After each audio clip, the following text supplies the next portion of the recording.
Bueno, hoy vamos a mostrar y bueno, un poco como se decía recién, a interactuar también, porque muchos de los que están acá presentes son algunos míos, y si no, por lo menos, saben de que estamos hablando de la historia, porque la historia es un cuerpo que está vivo, y que está vivo de muchas maneras. Por ejemplo, esta. Porque vamos a hablar hoy de cómo se está moviendo la historia. ¿Se escucha? Ahí atrás. Bueno, lo que tenemos acá es la presentación de una de las líneas por donde está laburando la historia latinoamericana la pregunta de ¿qué pasó con la política en la historia? O sea, es una historia sobre la política. Entonces, generalmente a este tipo de historia se habla de una historia política, pero en este caso vamos a ver que se llama, por el perfil que tiene, es una historia de la cultura política. Eso quizás lo que hace interesante a este planteo. Vamos a estar hablando de una forma de entender la política. Entonces vamos a estar hablando de política, que es lo que a mí me interesaba de poder tocar esto. No vamos a estar hablando solamente de eso, sino vamos a estar tratando de entender cómo se ve y cómo se entiende el hecho político. Y cómo eso modificó nuestra forma de hacer historia. ¿Sí? Esa es más o menos la propuesta. Por eso el eje de casi todas estas jornadas fueron pasando por un montón de hechos que tienen una consistencia política muy importante. Si se dieron cuenta, no pasan exclusivamente por los hechos de gobierno. La política es algo más que los hechos de gobierno. Y esto es lo que nosotros aprendimos desde la generación del positivismo historiográfico. La historia no es solamente hechos políticos de próceres, batallas y de gobierno, sino que la historia es algo que está pasando y que se hace, y que hace la sociedad toda. A los que quieran pasar ahí asientos acá de el cura de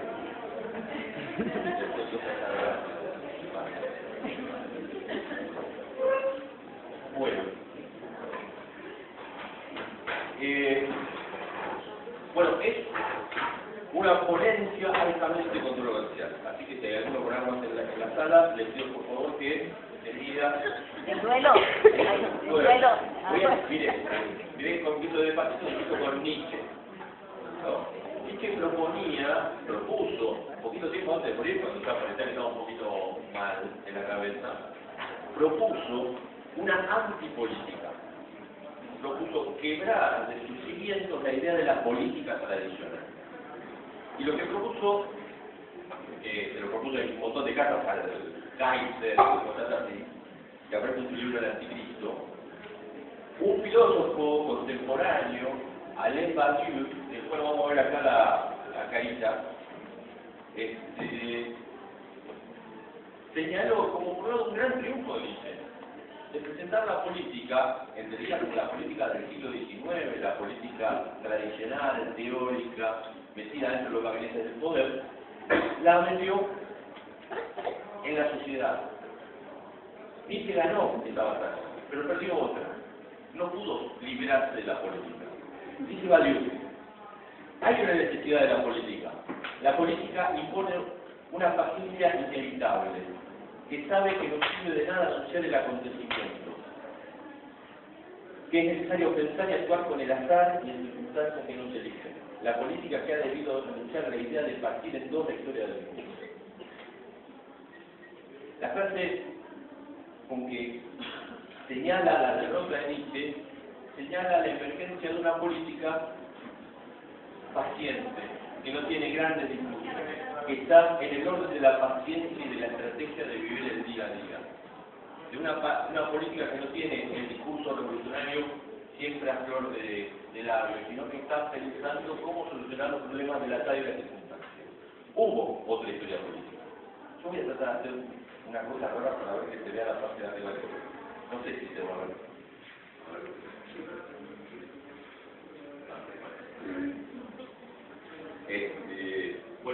la vieja historia política. Esta es la historia política del siglo XIX. Este señor de bigotes es Javier Vicuña Mackenna, que es un pariente del Vicuña que está actuando ahora haciendo un papel que no le gustaría Algún descendiente catalán.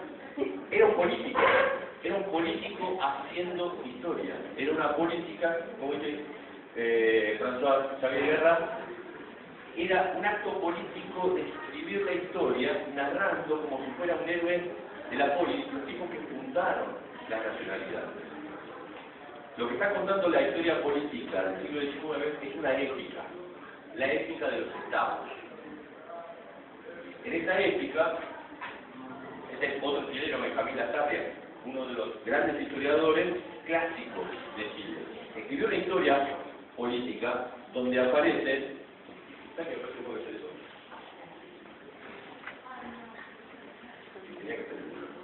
El Estado y los estadistas son los protagonistas de una épica, una narración, una mitología. En esa mitología, los próceres, los gobernantes son como dioses. ¿Y en dónde viven? En un proyecto, el proyecto de imponer el liberalismo, que es el orden de todas las cosas. Eso es lo que dice la historiografía del siglo XIX. Hay un ideal que estos tipos cumplen, una especie de nube de realidad, donde ellos están por encima de la realidad y la van a imponer a la tierra, como dioses. Esa es lo que pasa. Esa mitología se ve expresada en guerras, en actos de diplomacia, pero sobre todo en esta especie de gesta heroica. Todo lo que hacen es significativo. Se levantan a la mañana, es significativo. Se van a los dientes, es un hecho notable. Se peinan, muchas veces los museos terminan conservando estas minucias de la vida cotidiana como si fueran. Por ejemplo, aquí tenemos un modelo, que el modelo es Mitre. Mitre, historiador, político y aparte es mismo prócer.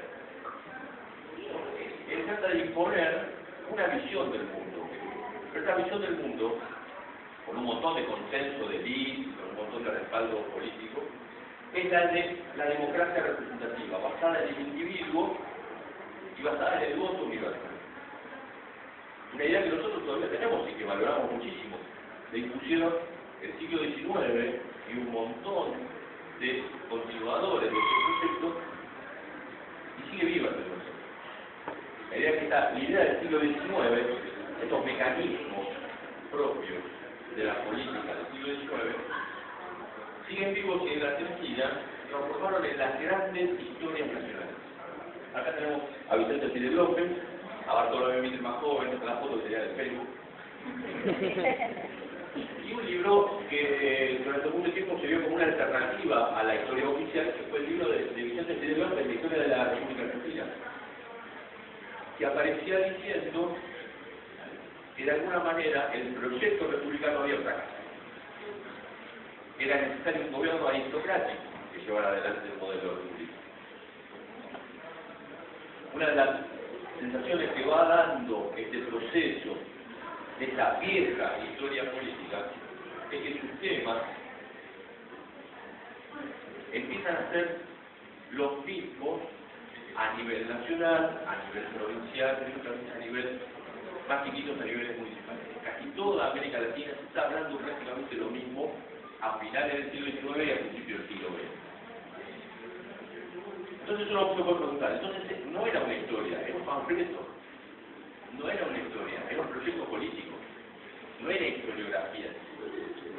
Y la respuesta para mí es que no. Que no hay manera de hacer de la historia un panfleto. Y sobre todo los estudios que hicieron estos hombres no pudieron reducirse a lo político. Tuvieron que hablar de la gente, tuvieron que hablar de sentir, tuvieron que hablar de los problemas de la gente. A veces para denigrarlos, como el caso de los caudillos, los gauchos, pero no pudieron alejarse de esos temas que nosotros llamaríamos hoy historia social. Estos actores tienen que hablar de la gente. Y cuando uno habla de la gente, habla de otra forma de hacer política, que no habla de los dioses. Esta es la gran crítica que le podemos hacer al modelo del siglo XIX, que era una historiografía que tenía un objetivo. Pero ahora nosotros sabemos que no pudo evitar hablar de la gente. José Luis Romero ha estado en Tulio, miren, ahí lo tienen. Sí. Usted sería Juan Cruz López, historiadores argentinos bastante desconocidos. Sí, sí, igualito.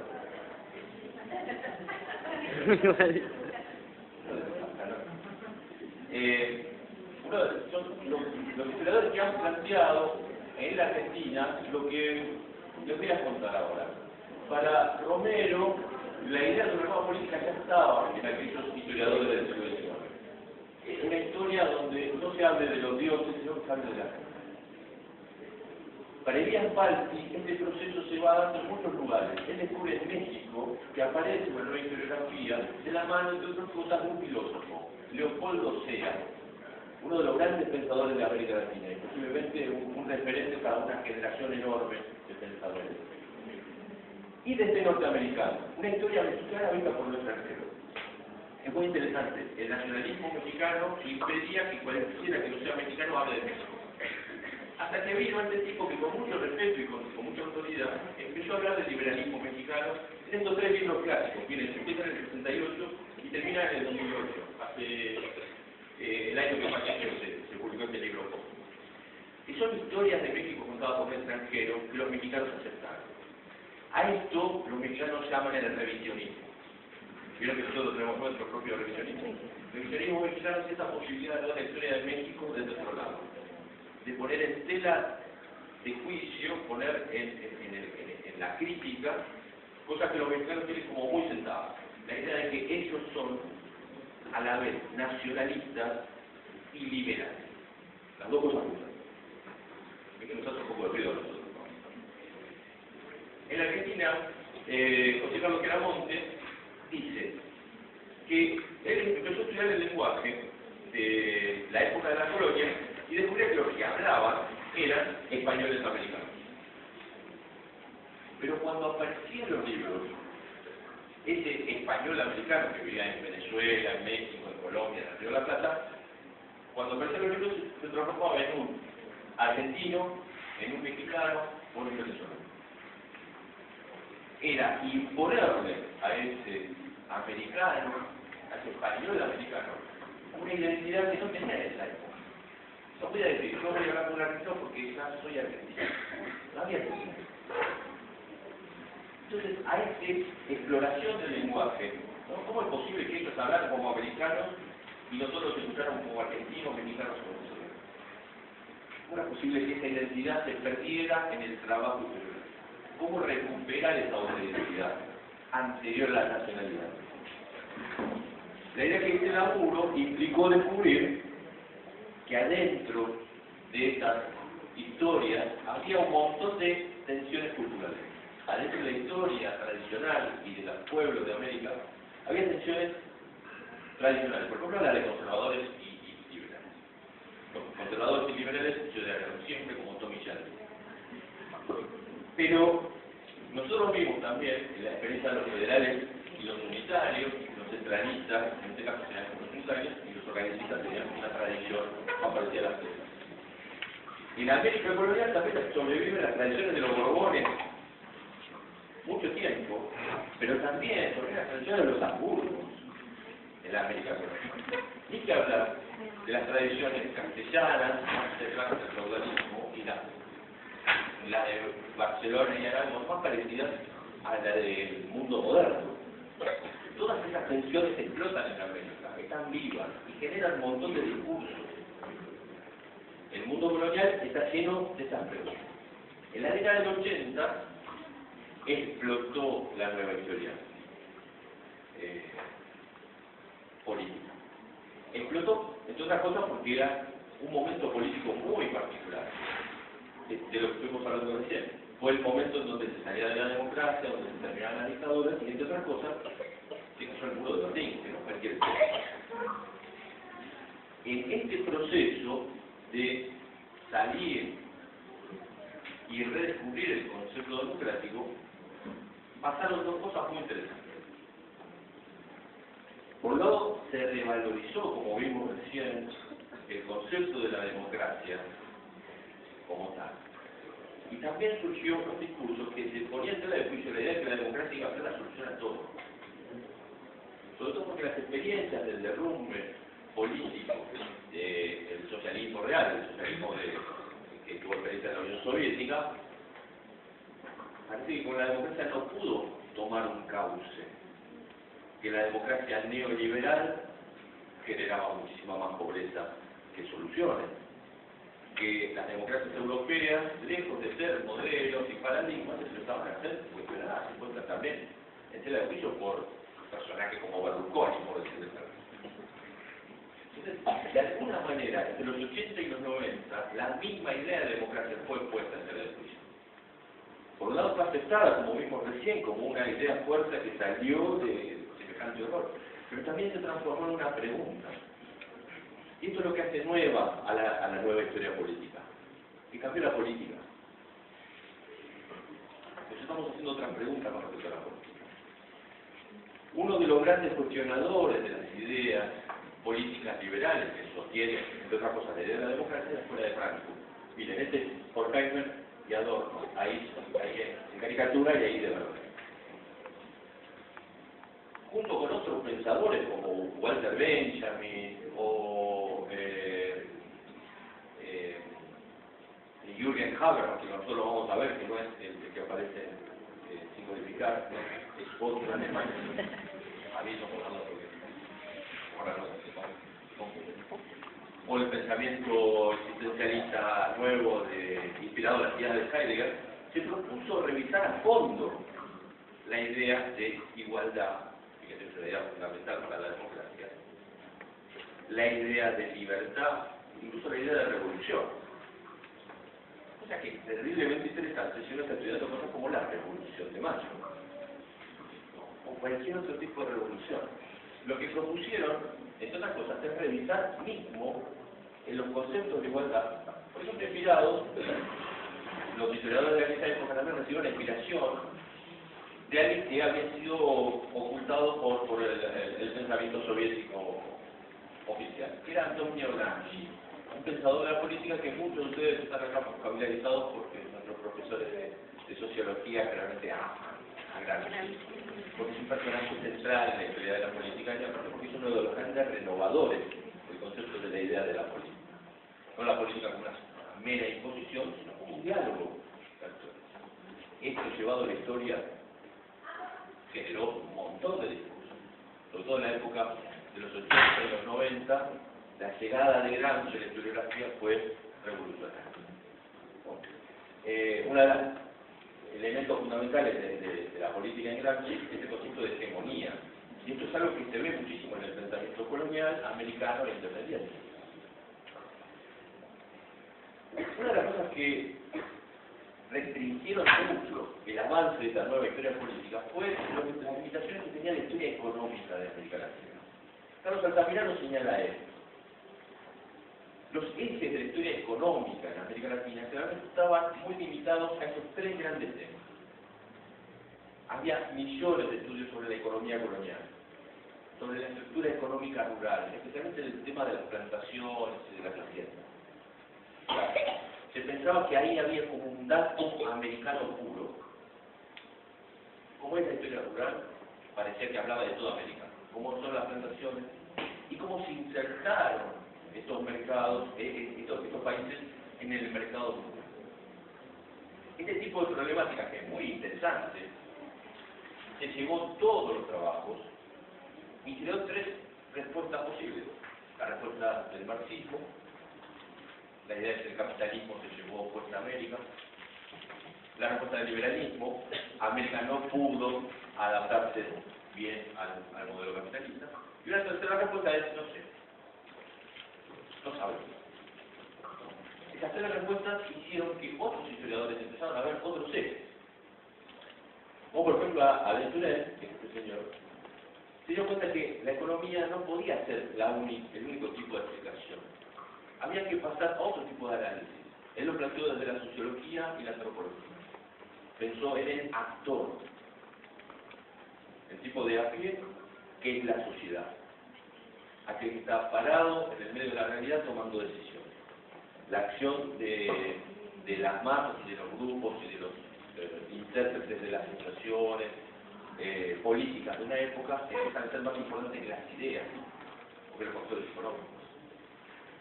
Moritz Mulón, un sociólogo también, pero mucho más cercano a la antropología, es historiador, pero muy cercano a la antropología y a la sociología.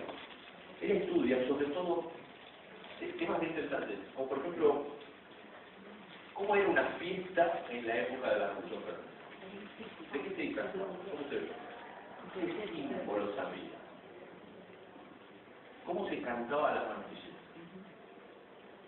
¿No? Hay un personaje central en la historia de Francia que es Marianne, que es como si fuera el tamborcito de Zacarías, una cosa así, un símbolo así. Entonces ubica a ese personaje mítico en distintos momentos de la Revolución y ve cómo en algunos lugares le entona Marianne. Una de las cosas que encuentra es que las revoluciones le hicieron distintas formas de actores, distintos tipos de actores en distintas formas de sociabilidad, asociados entre sí. No en la economía, no en la política, son actores asociados entre sí. Este es Pierre Rosanvallon, uno de los modelitos de moda ahora en la historia política. Es uno de los grandes estudiosos de las formas electorales y democráticas. Y descubre que lo que para nosotros hoy es la palabra democrática, por excelencia, que es, por ejemplo, el acto de votar, en otras épocas era otra cosa totalmente. Se llamaba elecciones, pero no lo eran a la manera que nosotros. Uno venía y votaba por toda su familia, o votaba por todo su pueblo. Vengo a darle el voto a todo el pueblo. Se anotan todos los nombres. ¿Y era fraude eso? No, estaba totalmente aceptado. Pierre Rosanvallon se da cuenta que la política está estructurada en base a muchas ideas distintas que a veces comparten el mismo concepto. Alumnos del siglo XIX lo conocen también, lo hemos citado muchas veces. Es uno de los grandes historiadores que trajo estas ideas, que se referían sobre todo a Francia y a la situación europea, a América Latina. François Xavier Guerra, una de las cosas que contó es la lucha o el conflicto entre la sociedad tradicional y la sociedad moderna. Las ideas de Guerra crearon una escuela. La escuela que trata de preguntarse, ¿y hubo modernidad separada de la visión tradicional? Y la respuesta es muchas veces no. Los revolucionarios se parecían muchísimo a sus abuelos y retomaron muchas ideas de las reformas borbónicas en los primeros gobiernos revolucionarios. Hay continuidades y rupturas. En esta época, junto con estas rupturas que se van dando, por ejemplo, en la historia política, aparece una nueva historia económica también, de la cual les digo una cosita chiquita. Es posiblemente la historia económica que nosotros veamos en el análisis de los diarios dentro de 10 años. La que va a superar la idea del neoliberalismo económico entendido como el poder absoluto de los mercados, sino una economía hecha por gente, y muchas veces para la gente y controlada por la política. Los referentes de la economía, casi todos hablaron de esto, de que la economía la hace gente, que no es una estadística en el aire, que los mercados no son un ser con vida propia. Pero la tradición neoliberal resumió eso en la idea de los mercados, por una especie de gratitud de mano invisible. Y Adam Smith pensó eso.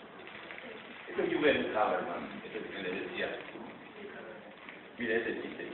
Uno de nosotros es Habermas, hay tres discípulos. Dice, la gente no sabe quién es Habermas.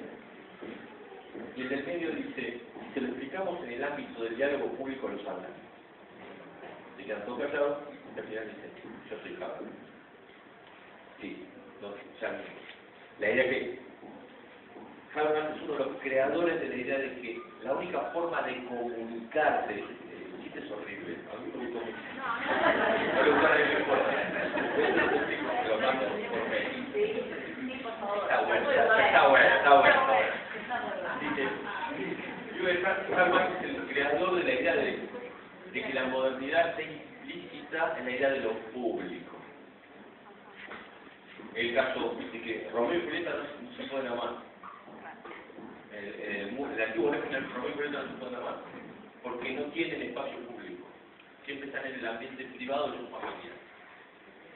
Siempre están limitados al cuerpo, no son individuos. Solamente pueden salir de ahí de una manera, pudiéndose.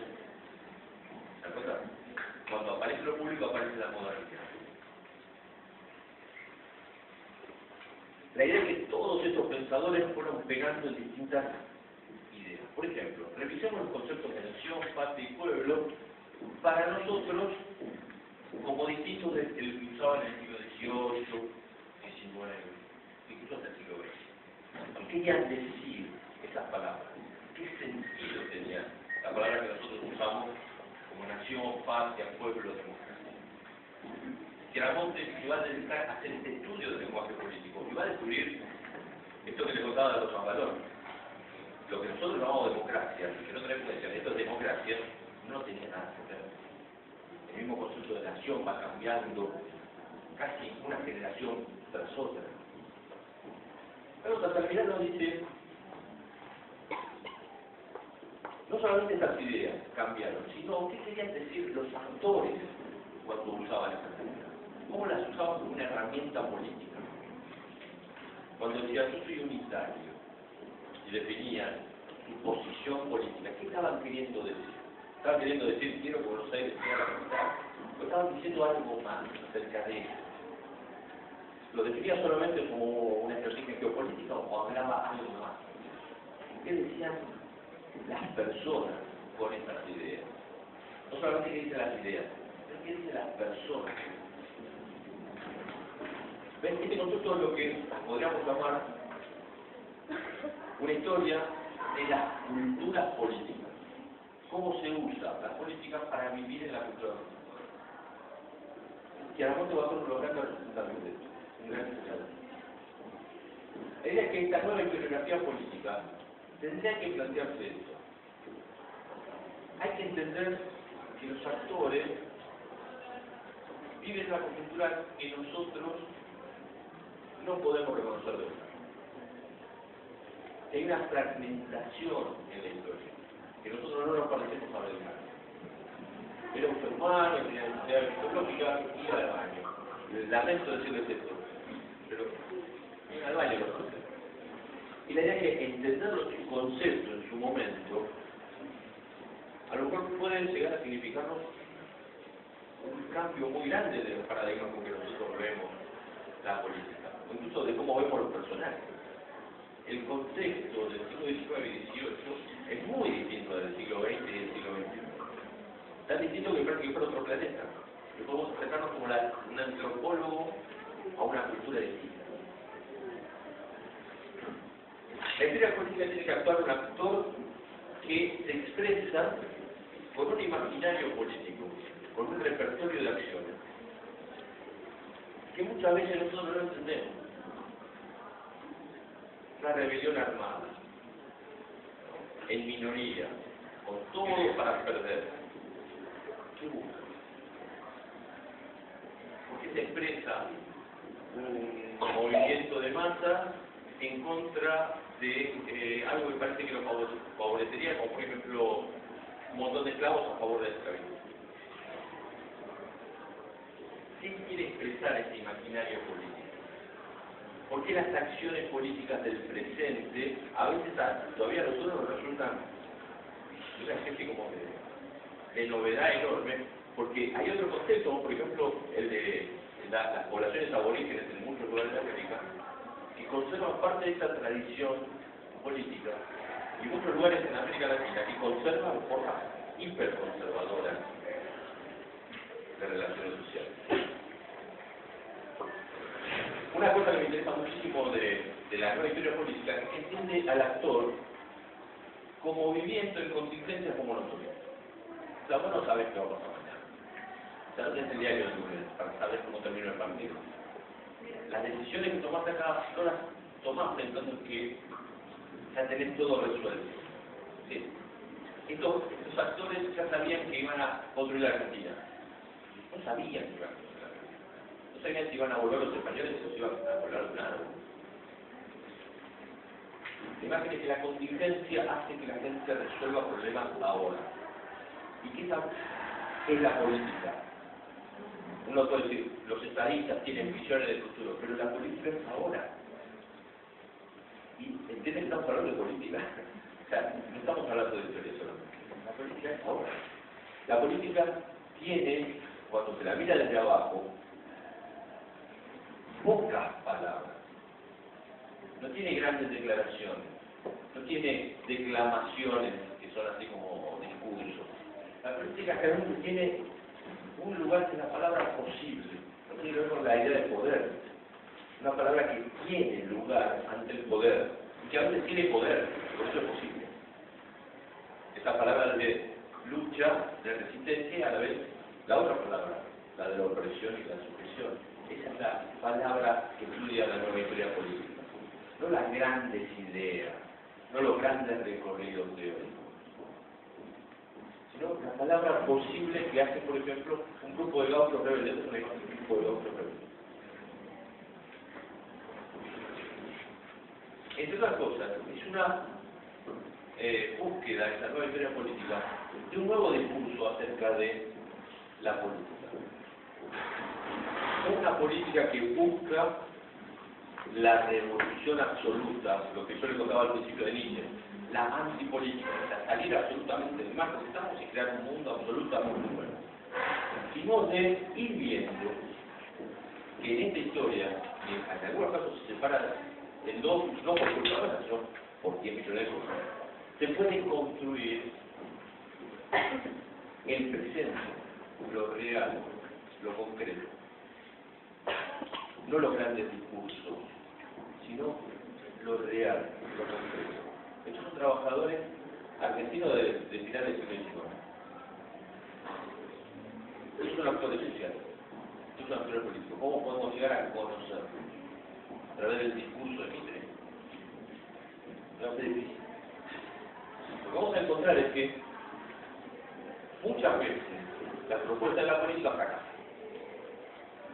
Y en ese fracasar hay una reconstrucción, un rearmar, que muchas veces en ese recomponer aquello que se buscaba como palabra posible, como querer hacer algo desde el poder, a veces desde la base, a veces desde el poder, permite que los discursos cambien continuamente. Esta es una reproducción entre una película y un cuadro del siglo XVI. Un cuadro del siglo XVI, un director de cine lo decidió recrear en la película La Cruz y el Molino, película, donde esto es una escena de una película, no es un cuadro, pero el cuadro es igual. ¿Cómo se recrea el pasado? ¿Cómo se recrea? Es lo mismo, no lo es. Se realza.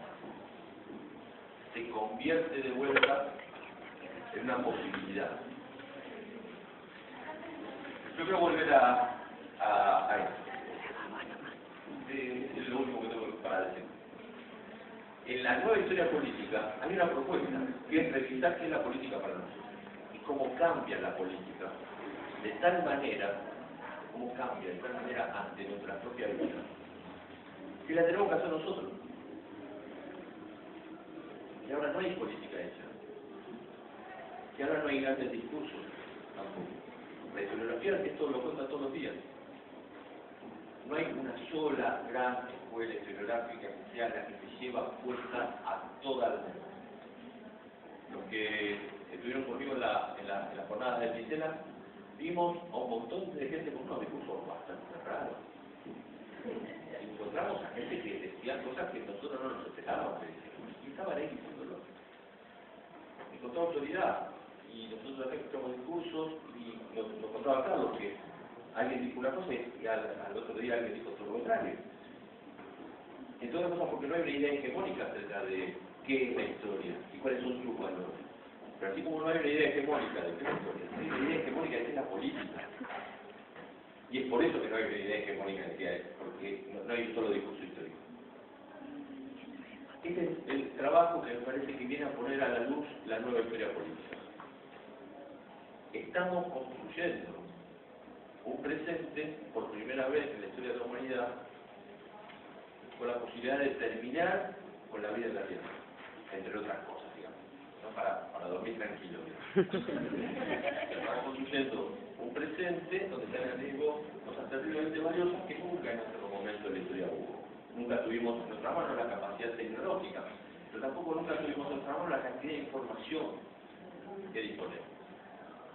Nosotros tenemos un montón de elementos para tomar buenas decisiones. Esto es parece lo que nos viene a contar la historia política. A veces, algunas decisiones que parecen descabelladas en un contexto, están basadas de alguna manera en el deseo, y a veces están basadas en la expectativa, a veces están llamadas a fracasar en el corto plazo y a renacer en otra generación y a volver a aparecer en otra generación. Por lo cual es imprescindible que hagamos desde la honestidad profunda, desde la convicción personal más convencida, que tomemos la decisión de actuar. Porque no sabemos el resultado de lo que vamos a hacer. Ahora sí, si no lo hacemos, ese es nuestra falla con la historia, nuestra falta con la historia. Porque a pesar de que nosotros fracasemos, el gesto, ¿no? La historia está plagada de eso, deja una marca que se repite, que se recicla, que se genera, que se convierte en otras voces, que se convierte en otras opiniones. En esa oportunidad histórica, como país, como sociedad, y también especialmente como América Latina, vieron que es un tema de América Latina, me parece que estamos en un momento clave para tomar decisiones. Estas decisiones implican al futuro. Por eso estuvimos hablando de historia, estuvimos hablando de política, pero en realidad de lo que estamos hablando del futuro.